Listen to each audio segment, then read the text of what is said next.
Hello and welcome to the Southwest Londoners Australian Open live stream, where we will be giving you all the information you need about the first tennis Grand Slam event of 2021. I'm Nick Edwards, I'm your host today, and I'm joined by Harry Garside. Hello. Ollie Dixon-Jefford. Hello. Bella Butler. Hello. Reese Tigwell. Hello. And James Kelly. Right.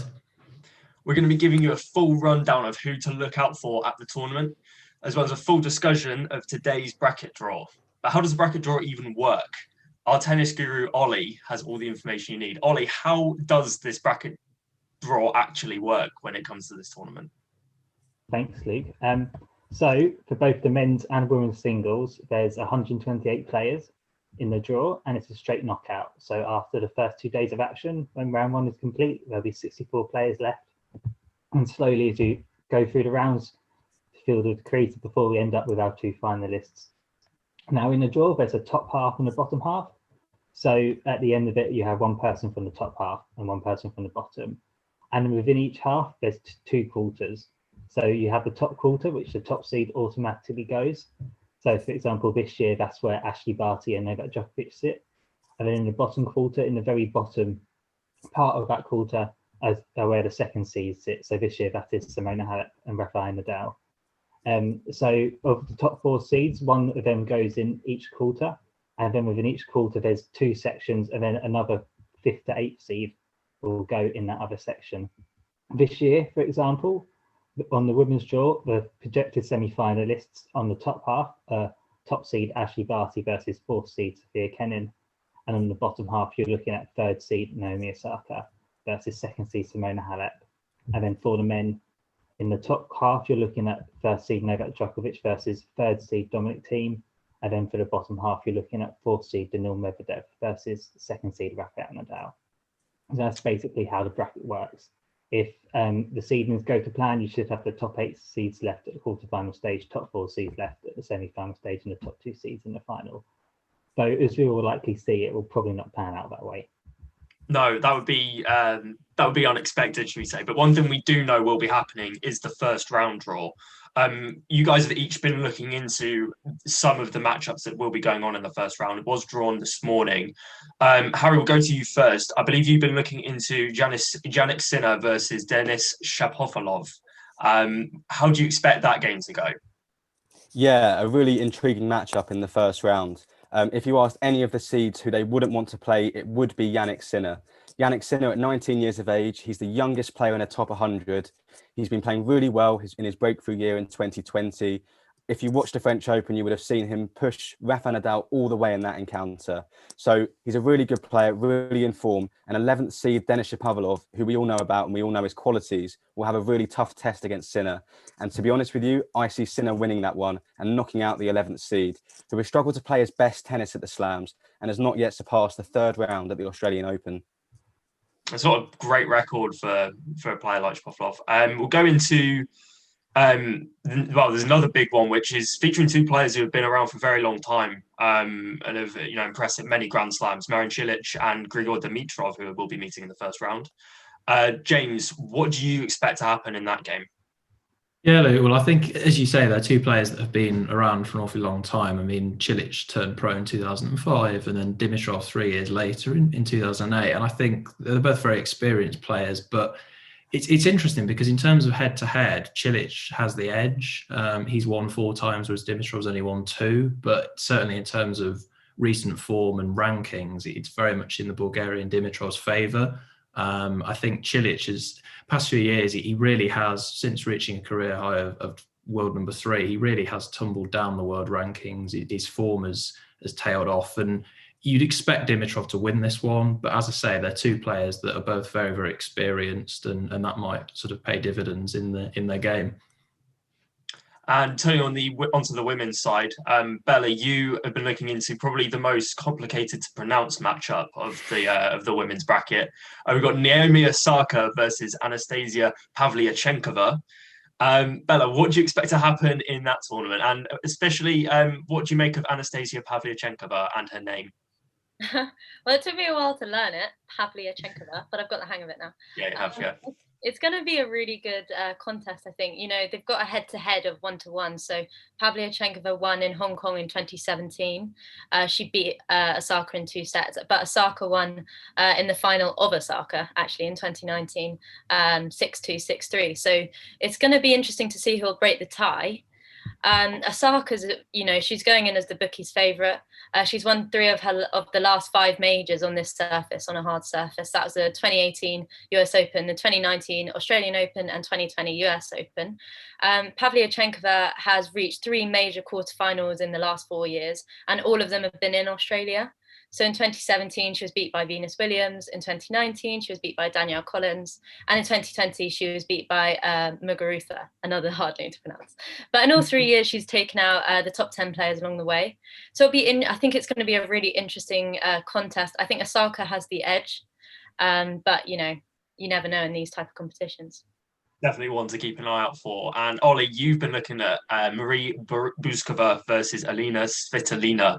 Certainly 2 players you know a lot about. How do you expect that one to pan out?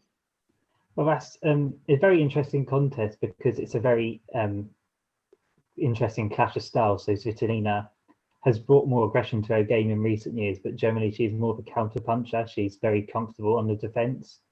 While she's got Buscover, who's one of the brightest young talents on tour. She's someone who could have a big 2021, and she's very talented. She's got a lot of variety in her game. She likes to slice. She likes to come into the net. She's got a strong serve. Obviously, Svitolina is the 5th seed. She's got so much experience at Grand Slam tournaments, which Buscover doesn't necessarily have. So I think Svitolina has the edge. I would expect her to win. But I think it's an interesting matchup, and Buscover and Svitolina have played a couple of times before, and they've been tight matches. So I don't think that's the easiest first round draw for Svitolina. And on the British side, we've had a couple of really interesting draws, particularly on the men's side, because by some act of God, we've actually got a British civil war on the first round of the men's singles. We're going to be seeing British number 1 Dan Evans take on British number 3 Cameron Norrie. Reese, you've been looking at this one. What are your thoughts? Yeah, that's right. So we got the battle of the Brits, as you mentioned, between British number 1 Dan Evans. And it's interesting, this is the first time these two will meet since their meeting at a Challenger event in California some 5 years ago now, a match which Evans won in straight sets. The winner, of course, will face a potential possible 3rd round clash with Rafa Nadal. And the good news for British tennis fans is, of course, the fact that these two are meeting is there will not be a repeat of the French Open in October, where no British singles players reach the 2nd round, and the winner will face either Ivashka or Safulin in the 2nd round. Yeah, it's going to be a really, really interesting battle, that one. In terms of on the women's side, we've been seeing it's another quite interesting one.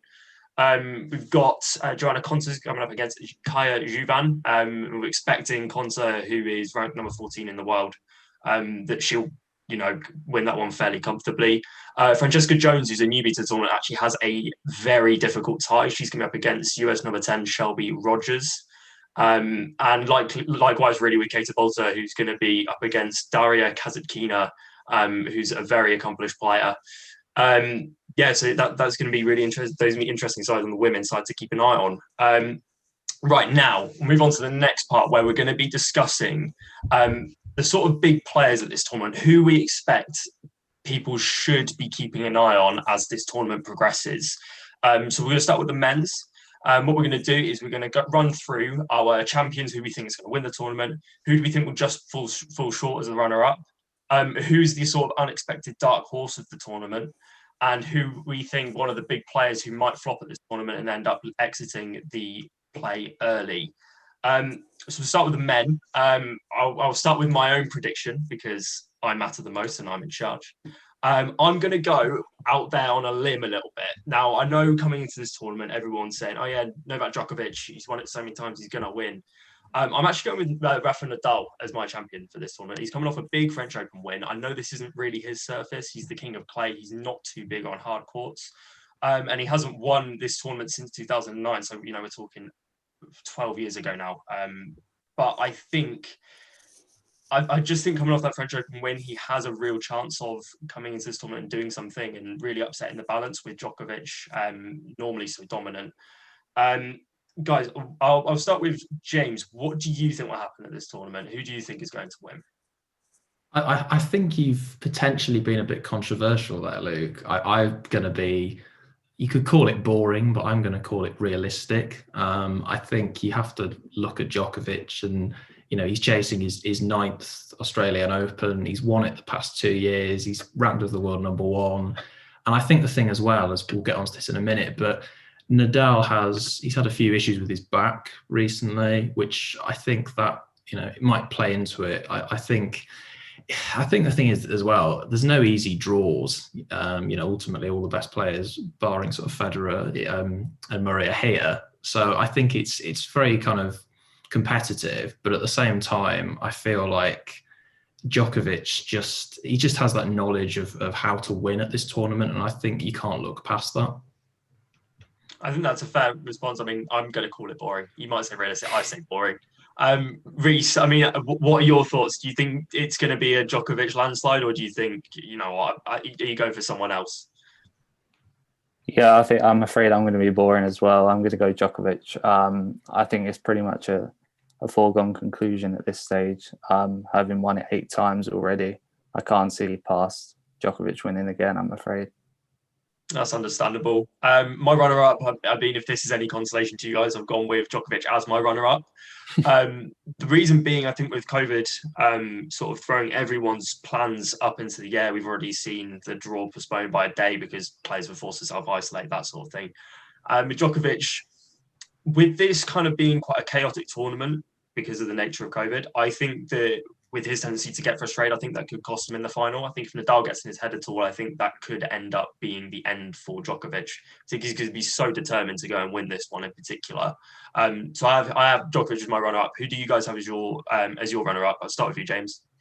I mean, I've basically just flipped what you've gone with, Luke. I've got Nadal as the runner-up purely because, as I mentioned, with Federer and Murray not being there, he's by far and away the best player really that is certainly on his side of the draw, I would say, in that second half.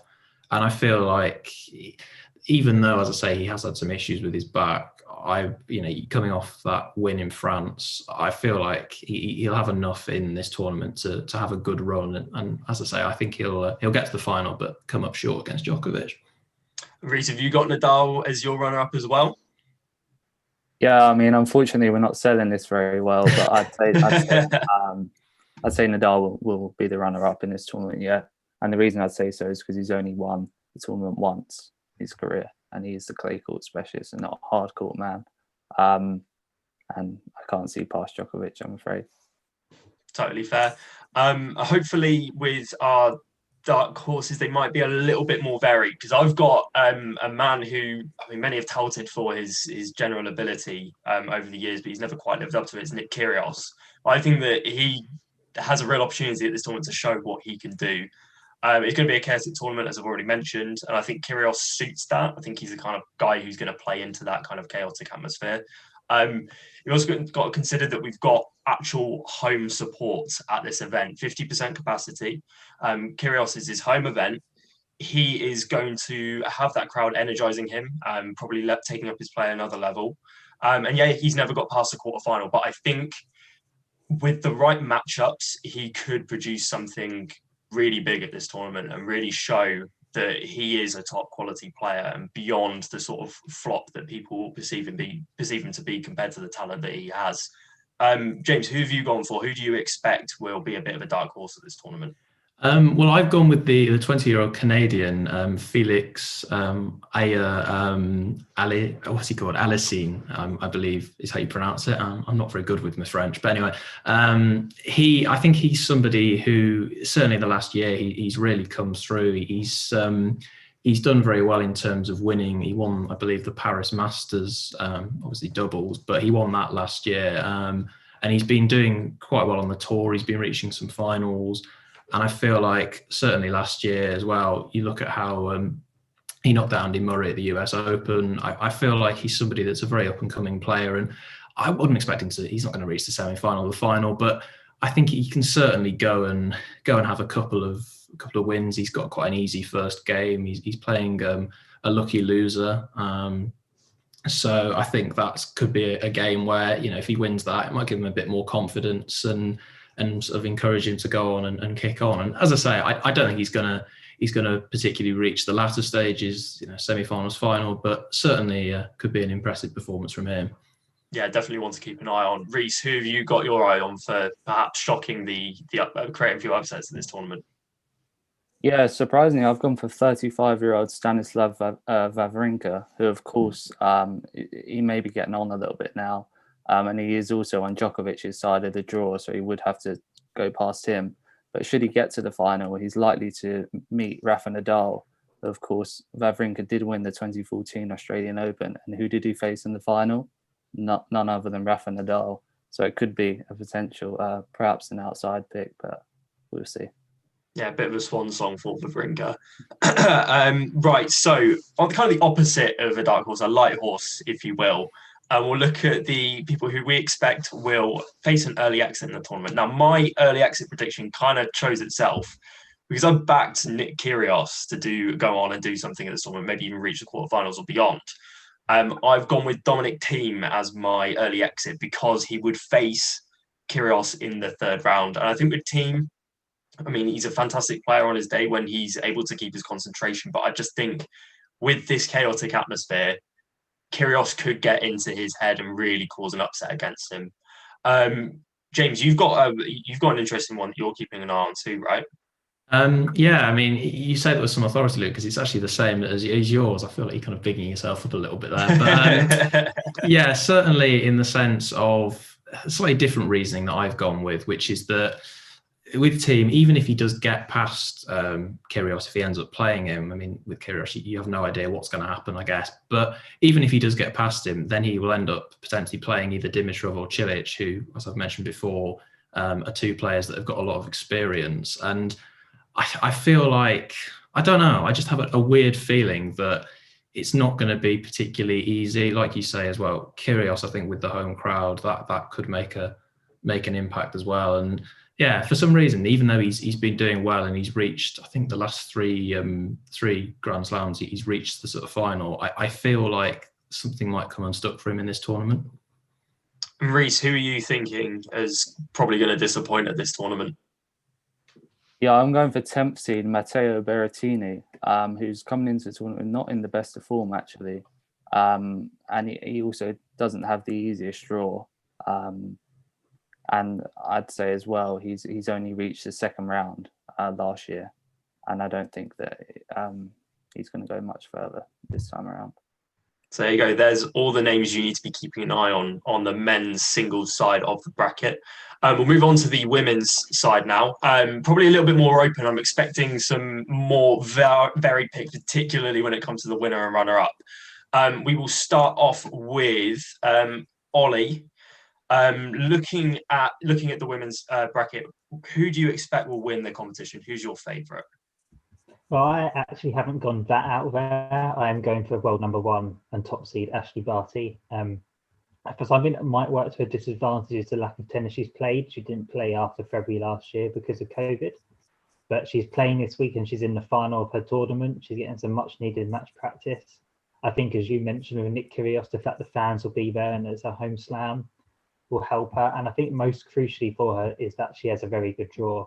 A lot of the other big contenders that we could be discussing here are on the bottom half, which is a very tough half. There's a lot of potential big matchups. The top half of the draw is not so stacked, and I think her quarter in particular looks very good for her. I think she's got plenty of time to build up some match form and match fitness. And I think after having such a painful defeat in the semi-finals last year, Sophia Kenin, where she lost in straight sets but had set points in both sets, I think she'll be eager to go better than that. And I think with the way the draws panned out and the fact she's in the final this week, I think it suggests that she could well do that. Yeah, she's definitely going to be one of the favourites heading into this tournament. Bella, are you looking at Ashley Barty as well? Have you got your eye on someone else? No, I've agreed with Ollie actually. I think Ashley Barty's got a really good chance. As he said, she's world number one and goes in as a top seed in this tournament. And yeah, so she hasn't played in a long time, seeing as she's not played since February last year. But she has had the benefit of a quarantine-free preparation. And as Ollie said, she's into the final in one of the warm-up events this week. So I think that does show that she still has her worth as world number one. And last year also she skipped the US Open and the French Open where she would have been defending champion. So it does show that she is a very strong player. And again, as Ollie said, she is headlining the top half of the tournament. She's only one of the 6 betting favourites in the top half, with all her main threats in the bottom half. And she's been lucky with the seeds near her. So she's got world number 29, Alexandrova, who's never made it past the 3rd round of a slam, and number 16, Petra Martic, who's only been past the 4th round of a slam once in the French Open quarterfinal in 2019. So as far as the top seed go, it's hard to get much simpler, really. She plays well on a hard court as well. I think grass is actually her favourite, but I think she's just a great all-round player. And yeah, I think she's got a brilliant chance to win. Harry, please tell me you've gone for someone else. I have, Luke. I have. I've gone for someone else. Unlike Ollie and Bella, I have gone for 2nd seed Simona Halep here. Now, she's a 2-time Grand Slam champion. She's done well here in the past. She's got a track record at the Australian Open. She reached the final here in 2018. And as Ollie mentioned, did reach the semi-final as well last year. She's hungry to regain her number 1 ranking. If you watched the French Open, you would have seen her lose to Iga Swiatek in straight sets. So she'll be eager to regain that ranking following that disappointing defeat. Her favourite surfaces are clay and grass. So you may look at this and think this isn't her favourite tournament on the hard court. She's yet to win a Grand Slam on the hard court. That's the only thing that's really missing from her resume. So she'll be really eager here to win this tournament. And I believe she's got a really great chance. Ollie and Bella have gone with Barty. I watched the match in the week where Halep played against Barty and she went a set down in the exhibition, but she came back firing and ended up winning that match. And who knows, could go a similar way in this tournament. Yeah, it's definitely going to be really an interesting battle between those two if they reach the final. Right, runners up. Are we looking at reverses, or are we maybe throwing in some interesting names? Ollie, who do you think is going to finish as runner up at this tournament? Well, I actually do have Simona Halep as my runner up. She has had a bit of a scare overnight today. She lost quite heavily in her warm up match, and she seemed to have a bit of a back issue. But I dare say that will be sorted out by the time main draw action begins early next week. She is, as Harry said, a former finalist here, and she was very close to winning that title that year. She was a break-up in the final set against Caroline Wozniacki. She was a semi-finalist last year. Much like Ashley Barty, she had set points in both sets and still lost to eventual runner-up Garbiñe Muguruza. She's one of the most consistent players on tour. She's certainly a very consistent slam performer now, which is something she wasn't necessarily a few years ago. That bottom half of the draw is very tricky. There's a lot of key contenders, but I think her consistency means that she will back herself against anyone she faces, and I think a lot of people would as well. I think, obviously, we talk about the fan aspect. There's always a lot of Romanians wherever tennis is, so I think she could get a lot of support as well, which could help her. So I'm backing her to reach the final. Yeah, that sounds like a good call. Sounds like a very good call. Bella, who do you think is going to just fall short of this tournament? I've put as my runner-up Naomi Osaka. As I said earlier, she is the bookies' favourite, and she comes in as the number 3 seed. Although her draw is quite tough, but of the top 8 seeds on paper, it looks like hers is the most fraught. And again, she's got that opening round against quite a dangerous player, Anastasia Pavliachenkova. And she could go on to face Caroline Garcia in the 2nd round. So she has got a tough road ahead of her if she is going to make it to the final. But I think she is a really resilient player. She's coming in as one of the hottest players. She's taking a 14-match winning streak at the minute. She's not lost since the tour restarted last summer, and she's into the semi-finals of one of the warm-up rounds. So I think she's doing really well. She's looking really relaxed. She's looking sharp. And I think as long as she stays like that and doesn't bottle it, she'll have a good chance of going to the final. Yeah, definitely. There's an interesting call. Harry, have you kind of done a swap round of what Ollie's gone for, or are you thinking Ashley Barty? I'm not, no. I've gone slightly outside the box here. Even though she is world even though she's world number 5, I've gone with Elena Svitolina here. And she's arguably one of the best female players never to have reached a Grand Slam final. She's reached the quarterfinal and the semi-final on numerous occasions, including a quarterfinal appearance here in 2018 and 2019. As Ollie mentioned earlier, Svittelina is a fantastic player, but she's been criticised in the past for being a little bit too defensive, using her great movement to get those returns in play. But now she's a far more attacking prospect. She's using her powerful ball striking really to her advantage. And I think she could go deep in this tournament. But as I said, this is a very difficult tournament to call. There's so much variety in the women's game. There's so many contenders that it's so hard. But I've gone with Svitolina here. She's won 15 WTA titles, so she's a really fantastic player.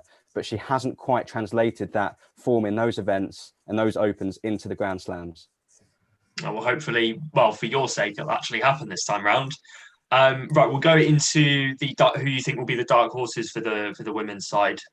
Ollie, we'll start with you. Who do you think, as probably the person who knows most about tennis in this entire call, who would you say people should be really keeping an eye on at this tournament to do something special? Well, I'm going for someone who's done well at this tournament before and is doing well this week, and that is 18th seed Elise Mertens. She's from Belgium, and she reached the semi-final here 3 years ago.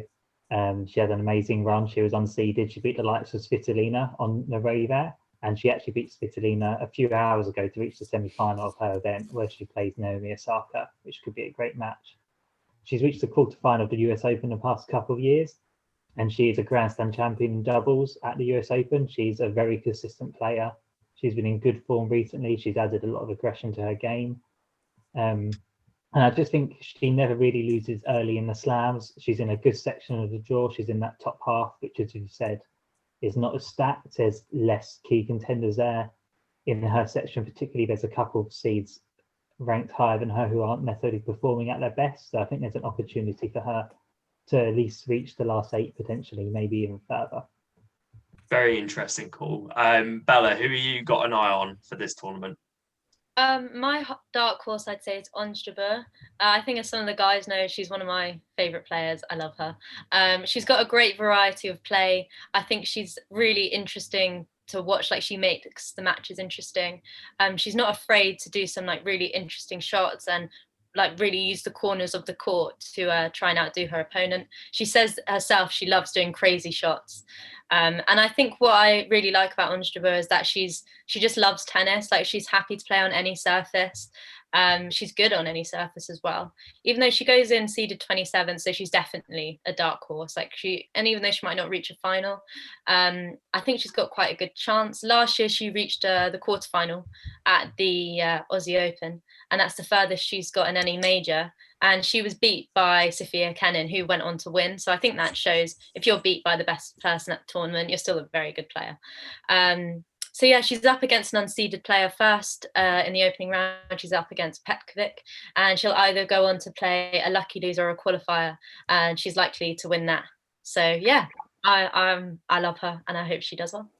Well, fingers crossed for Ons Jabeur. Harry, who are you thinking?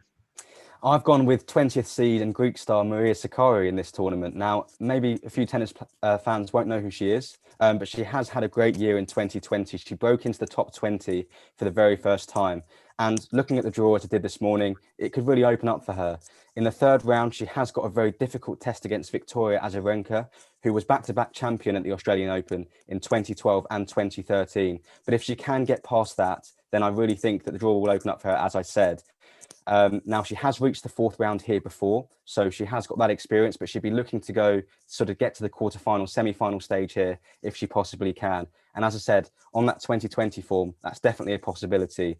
Another thing that's in her favour is obviously that Tennis Australia have announced that 30,000 fans will be in attendance at the event. And there's a very strong Greek contingent in Melbourne, which could really work in her favour as well. If those Greek fans can get a bit raucous in that Rod Laver Arena, then she'll really have a chance. Definitely got to use the fans to your advantage where you can. Right, finally, move back to who you think, looking at the draft that's come out today, who do you think is on the cards for a shock early exit? Ollie, who are you backing to perhaps leave the competition early? Well, when I was talking about Elise Mertens, I mentioned a couple of seeds in that section ranked higher who have been underperforming recently, and one of them is 6th seed Karolina Pliskova. She's a former world number one. She's a former US Open finalist, but her slam performances have been lacking recently. And I don't think that's an unreasonable thing to say since she reached the semi-final here 2 years ago. She hasn't reached another quarter-final since. She's in a bit of a rut at the moment, it seems, and she's got a very nasty draw. She could face Danielle Collins in the second round, who beat her just a couple of days ago. And then potentially in the third round, she could face Karolina Mukova, her compatriot from the Czech Republic, who beat her in a mammoth match at Wimbledon in 2019. Or she could face Elena Ostapenko, who beat her rather handily at the French Open. Since the tour started, her Grand Slam results have been the second round at the US Open and the second round at the French Open. I don't think she's in great form at the moment, and her slam performances in general, even when she has been playing well on tour, quite recently have not been good enough really. And I can't really see her making much of an impact here, so she would be my bet to go early. Yeah, not looking too good for Pliskova. Bella, what about you? Who are you expecting to make a shock early exit? It's a bit of a controversial one. She's coming into the tournament going for her record 24th Grand Slam, but I think Serena Williams could have a shock early exit. She withdrew today from her Yarra Valley Classic semi-final, which was going to be against Ashley Barty, because she said she's had a bit of a right shoulder injury. It could be precautionary, but I think the fact that she's coming back off another injury, she's had a problem with her Achilles, and that put her out for quite a while. It was a really tough injury, she said, to overcome. And I think even mentally that could really put her out. She was actually really happy that the Open was delayed so that she could get her Achilles better in time for the tournament. So she's playing Laura Siegmund in the opening round. And even though she could do well in the first few rounds, she could also go on to play Sabalenka, who is a very dangerous player when she's on form. And if she's suffering, I think it could mean that she's out early. And Harry, who are you backing to perhaps have some struggles where it's not really expected? Yeah, well, I've agreed with Ollie for once. So I guess you could say, great minds think alike, because I've gone with 6th seed Karolina Pliskova as well. Now, as Ollie said and explained perfectly, she will face or could face Danielle Rose Collins in the second round. Now, as Ollie mentioned, Danielle Rose Collins did beat Pliskova in 2 tiebreaks earlier this week, which does show that they're quite evenly matched. But I do expect Collins to get through that, and therefore my shock early exit would be Pliskova. However, I'm also going to go with Azarenka as well. I'm going to be greedy and add another shock early exit. Awful. I've already explained how Maria Sakkari is in the form of her life at the moment, breaking into the top 20. And although it may not be too much of an upset with Azarenka coming into this event as the 12th seed, she is back-to-back champion in 2012 and 2013, as I mentioned. So she's got pedigree here, and she's a really fantastic player, but I do think she'll fall short to Maria Sakkari. Yeah, definitely another one to keep an eye on. Well, that is all we have time for today. Make sure to follow us on Twitter at SW_Londoner for all our coverage when the Grand Slam actually kicks off, and we'll be posting all of our content on there. I'd like to say thank you to our panelists, Harry Garside. Thank you and goodbye. Ollie Dixon-Jefford. Thank you, guys. Bye. Bella Butler. Thanks, guys. Bye-bye. Reece Sigwell. Thanks very much. And James Kelly. Been a pleasure, mate. And the best of all, I've been Luke Edwards. Thank you and goodbye from me. But goodbye.